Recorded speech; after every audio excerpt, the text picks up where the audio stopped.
सभी संगीत प्रेमियों को हृदय भाव से स्वागत है। दोस्तों, आज हम इस हारमोनियम के विषय में और बेसिक जो हमारा शास्त्र है सरगम संगीत का, उसके विषय में थोड़ा हम समझेंगे। सभी संगीत प्रेमी एक बात का ध्यान दें, जो हारमोनियम सीख रहे हैं या कीबोर्ड सीख रहे हैं या गिटार सीख रहे हैं या तबला सीख रहे हैं, मतलब कोई भी संगीत में कोई भी वाद्य सीख रहे हैं, आप जरा ध्यान दें। दोस्तों, संगीत में एक हम बेसिक सीखते हैं, एक अनुकरण संगीत सीखते हैं। बेसिक में हमारा थाट, राग, अलंकार, बंदिशें वगैरह आते हैं। तो दोस्तों, ये जो हारमोनियम है, हम हारमोनियम के विषय में समझते हैं। हारमोनियम आपका समझो ग्रामर है, सभी संगीत का व्याकरण है।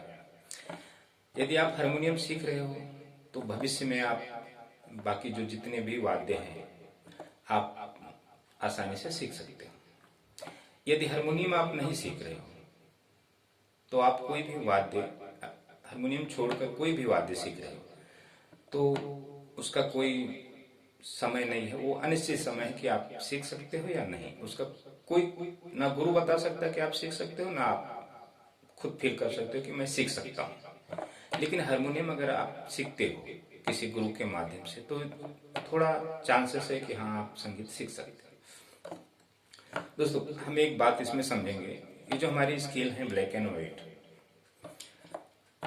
ये एक वाद्य है, ध्वनि निकलती है और हम अपनी भावनाएं इस पर रखते हैं। तो हम जब सीखना शुरू करते हैं तो हमें बेसिक सिखाई जाती है, सारेगामा पाधानीसा, काली एक हुआ, काली एक से। तो हारमोनियम का क्या होता है, एक ही रास्ता है, काली एक। यहीं से हमें सरगम बजाना सीखना होता है। ये भी जरूरी है दोस्तों, बेसिक भी जरूरी है। बेसिक अगर हम नहीं सीखेंगे तो हमें मार्ग नहीं दिखेगा, ना मिलेगा। अच्छा, बेसिक अगर आप सीखते हो, अगर हर स्केल से आप सरगम बजाते हो तो आप ज्यादा बिलावल बजाओगे। 12 स्केल है तो 12 स्केल में समझो आपका 12 लेसन हो गया, बिलावल था, शुद्ध स्वर बजाएंगे आप। अच्छा, हर इस एक स्केल से, हर जितने 12 स्केल है इस पे सभी समझो 10 थाट आपने बजाया। आपने अगर कोई थाट अगर बजाते हो तो आपको आरोह अवरोह ही मिलेगा, सारेगामा पाधानीसा, सानिधा मागरेसा। अच्छा, कोई भी सरगम जो थाट हम बजाते हैं 12 स्केल पे, किसी भी स्केल से, तो हमें मंद्र स्वर और मध्य और तार सप्तक को तीनों लेकर हमें सीखना चाहिए। अच्छा, वो आपका सिर्फ एक लेसन होगा, सीधी सीधी उंगलियां चलना। तो दोस्तों, ये सीधी सीधी उंगलियां चला के आपको संगीत में गाना, गीत गाना जो भी है, नोटेशन भी देख के आपकी उंगलियां नहीं चलेंगे। अच्छा, चलो आप 12 स्केल पर 10 थाट आपने बजा लिया अलग अलग तरीके से, खूब तेज आपकी उंगलियां चल रही हैं, फिर भी आपसे गाने नहीं निकल रहे हैं। तो दोस्तों, एक बात मैं आपको बताता हूँ, गाना जो हम गाते हैं या सुनते हैं वो एक भावना है, किसी की सोच है, कविता है। तो वो कविता को अपने मन भाव से रखता है, गाने गाता है, तो हम वो कॉपी करते हैं, मतलब उसकी भावनाओं को हम कॉपी करते हैं। तो आपको एक बात मैं बताता हूँ दोस्तों, आपके मन में क्या चल रहा है, क्या आपके मन में, मतलब आपने क्या चीज ऐसा गाया, या तो दूसरा वाला जो दूसरा व्यक्ति है वो उसको कॉपी कर रहा है, या दूसरे का मन भाव जो भी है भाव वो आप कॉपी कर रहे हो। तो ये दोस्तों असंभव है, कभी किसी की भावनाओं को हम अनुकरण नहीं कर सकते। हम अनुकरण कब कर सकते हैं, हमें उसके जैसा बनना पड़ेगा। अगर वो गायक है, गाना गा रहा है, तो हमें भी गायक बनना पड़ेगा, तभी हम उसके भावनाओं को हम कॉपी कर सकते हैं। अच्छा, इंस्ट्रूमेंट जो सीखने वाले व्यक्ति होते हैं उनमें गायकी होती है। जो इंस्ट्रूमेंट सीखते हैं, जो उम्र दराज में होते हैं, 30, 35, 40 के आसपास, तो वो लोग क्या करते हैं, पहले से गायकी करते हैं, अनुकरण गीत मतलब किसी को जैसे किशोर कुमार हुआ, मुकेश हुए, लता जी हुए, सभी के गाने वो लोग गाने की कोशिश गाते हैं, अच्छे सुर में गाते हैं। फिर उन्हें दिल करता है कि मैं संगीत सीखूं, तो संगीत में उन्हें हारमोनियम लिया जाता है, हारमोनियम के माध्यम से सिखाया जाता है। तो जो आप गायकी कर रहे हो, अच्छे सुर में गा रहे हो, तो दोस्तों आपका स्केल यहाँ से है, यहाँ से आपकी वॉइस आगे ऊपर जाती है, इधर से आपका कुछ लेना देना नहीं है। तो जब आप सीखना शुरू करते हो हारमोनियम, तो आपकी वॉइस यहाँ से है और आप सीखते हो यहाँ से। तो आप क्या करते हो, आपको मतलब बहुत तकलीफ होता है, क्योंकि आपकी वॉइस यहाँ से है और आप सीख रहे हो यहाँ से, तो दोनों तालमेल नहीं खा रहा है, तो आपके अंदर उलझन पैदा होती है, बहुत सारे प्रॉब्लम होते हैं, आप चिढ़ जाते हो या छोड़ देते हो, फिर सीखना ही बंद कर देते हो। दोस्तों जो सिंगर होते हैं, जो प्रचलित सिंगर हैं, वो उनके सभी रागधारी पे या पैटर्न पे सॉन्ग होते हैं। तो वो सिंगर गिने चुने अच्छे सिंगर कितने हैं, बहुत कम। तो अब आपको सीखना है संगीत, तो ये जो आपकी जो वॉइस है दोस्तों, इसको खत्म करना पड़ेगा, बिल्कुल से खत्म। आपको अपनी नई आवाज की उत्पत्ति करनी पड़ेगी, तो उसके लिए आपको साधना करना पड़ेगा। चाहे कीबोर्ड बजाने वाला हो, गिटार बजाने वाला हो, तबला बजाने वाला, कोई भी, आपको अपनी आवाज को, पहले की आवाज को खत्म करना है। उसके बाद में आपको अपनी आवाज नई उत्पन्न करना है हारमोनियम के माध्यम से। तो जाके आपको कहीं कहीं संभव है कि आप संगीत को आगे ले जा सकते हो। अगर वो नहीं करते हो तो आप हारमोनियम तो सीखना छोड़ दोगे, लेकिन आप जो गायकी करते हो वो एक दिन आपको ले डूबेगा, आप संगीत से सदा के लिए वंचित हो जाएंगे। क्योंकि आप जो गायकी पहले से करते हो वो आपके कंठ के नीचे से कुछ लेना देना नहीं। उसका समझो एक हम ताश के पत्ते का घर बना रहे हैं, वो कभी भी गिर सकता है, ऐसा है। तो ये मैं जरा आपको सजेशन दिया हूँ दोस्तों, ये जरा ध्यान देना आप। अच्छा, संगीत में मेन होता है साधना। साधना के माध्यम से हम क्या करते हैं, हमारी जो मेमोरी पावर है उसको हम बढ़ाते हैं, योग, सूक्ष्म योग से या साधना से, मतलब बहुत सारी चीजें। अच्छा, हमारी जो बॉडी है, शरीर है, हमारे अंदर बीमारियां हैं दुनिया भर की, तो वो बीमारी को हमें कुछ पहले से नष्ट करना होता है, तो उसका ट्रीटमेंट दिया जाता है। जब आपके शरीर में ताकत होगा, गले में ताकत होगा, आपके फेफड़े जो चेस्ट है, जो भी लंग्स वगैरह है, उसमें आपको ताकत तो आनी चाहिए, बीमारियां खत्म होनी चाहिए, कुछ ऐसा ट्रीटमेंट दिया जाता है, शास्त्रों में लिखा है दोस्तों। तो ये कोई गुरु को पता ही नहीं, जब शास्त्र पढ़ेंगे तो ही तो पता चलेगा ना। ये जितने गाने बजाने वाले, इनको शास्त्र का क्या ज्ञान है, कुछ नहीं है। बस इनको ऊपर वाले ने गाना बजाना आ गया इनको, तो आपको भी उसी में लगाए हैं कि ये कर लो वो कर लो। ऐसा नहीं होता है दोस्तों, ये संगीत है। और संगीत को कभी आप हल्के में मत लो, संगीत आपको आबाद भी कर सकती है, बर्बाद भी कर सकती है, ये बात आपको ध्यान में रखना है। संगीत के साथ जरा भी स्वार्थ आपको जीवन के लिए नुकसानदायक है। संगीत के विषय में आप कुछ भी अशुद्ध भाव सोच रहे हैं तो भी आपका नुकसान है। ये मैं बहुत गहरा बात कह रहा हूं दोस्तों, ये ध्यान रखना है आपको।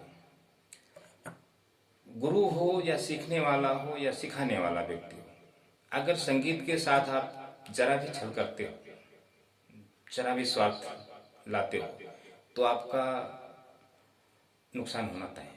तो ये बात हो गई दोस्तों। अच्छा, एक बात और समझ लें आप,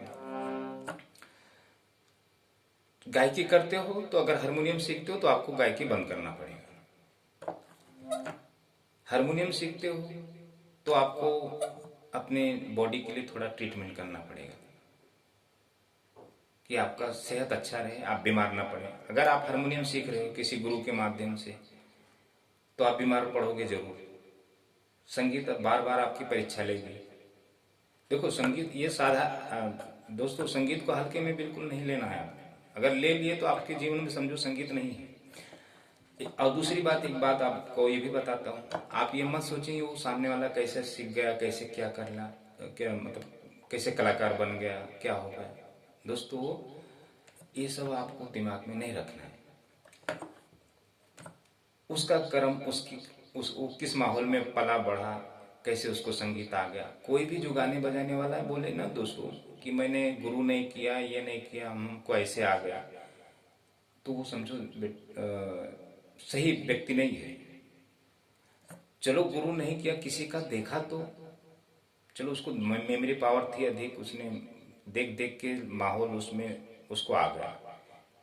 कोई ना कोई गुरु ने कुछ ना कुछ तो बताया होगा, उसको इग्नोर आ गया तो उसको भूल गया हो। तो वो बिना, देखो दोस्तों, जब हम जन्म लेते हैं ना तो हमारे कदम कदम पे गुरु होते हैं, तो समझ लें आप वैसे। अच्छा, ये हो गया आपका।